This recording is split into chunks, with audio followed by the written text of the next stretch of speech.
The gentlelady yields. Without objection, the gentleman from Arizona, Mr. Ciscomani, is permitted to sit on this panel and ask questions of the witnesses.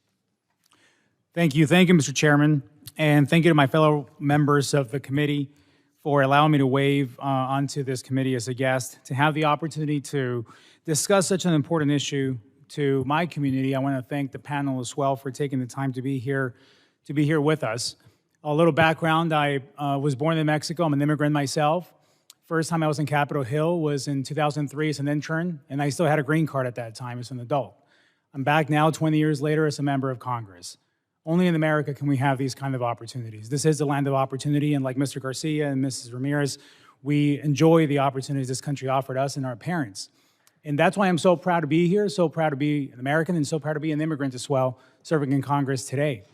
I really believe that we can have a conversation about immigration and about border security. I care about both. I've lived both, obviously, being an immigrant and also living in the border community. And today, I think it's important to focus the issue on what we're talking about. In my case, in my question for the sheriff, thank you for being here, Sheriff Lamb, and I appreciate your time and making the trip up here. It's always good to see you at home, but always nice to see you here as well. It's around the area of that we've been discussing around fentanyl. And in Arizona, fentanyl trafficking has taken its toll on our communities. More than 8,600 pounds of fentanyl have been seized along the southwest border in our first 4 months in this fiscal year. This is enough to kill more than 1.9 million people.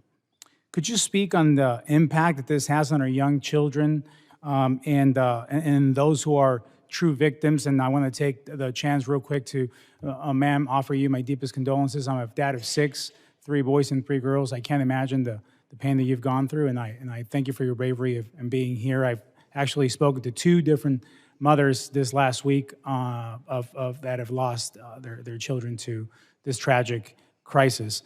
Sheriff, would you mind speaking on the fentanyl issue, please? Yes, sir. Thank you. It's always great seeing you too, Mr. Ciscomani. Yeah, the fentanyl is the leading cause of death, not just amongst Americans between the ages of 18 and 45. It is the leading cause of death amongst children in Arizona. 44 children in 2021 died from fentanyl poisonings. 7 were under the age of 1, 2 were under the age of 5. Those are some staggering statistics. In my county, we've had we are at 73 in 2021 people that were poisoned, not just children. And now the number is currently sitting at 61 until we get all the numbers back in from the medical examiner. We will exceed that 73 as well. So it's a big problem for our children. Here's the key point, and it's been mentioned earlier. It is a 100% preventable. In our jail, I do a ton of reentry programs. I help people with mental health addiction, drug addiction. We work tirelessly because inevitably the sheriff's office, we are your de facto mental health institutes, and we have to deal with more addiction issues than most people do. And so we work hard to try to stop it, but it is affecting our children. Thank you, Sheriff. And I'll take one more question. I want to be respectful of the time. Right on the I-10 that goes through your entire county, I call that, and many others too, the artery of our state for trade, for commerce, for transportation between the 2 major cities in the state, also for trafficking. And one of the things that we've been seeing is an increase in high-speed chases in this area, many that are starting in Cochise County and then go through Pima County and also Pinal County, where lives are being lost, not only of bystanders and innocent drivers, but also of those being trafficked in these infamous rollovers that we're seeing an increase on. Would you mind touching on that as well, please? Absolutely. One of the statistics we had is 461% increase in the last 2 years for pursuits involving human trafficking. A lot of times these are kids driving, so they run and they have 10 people in their car.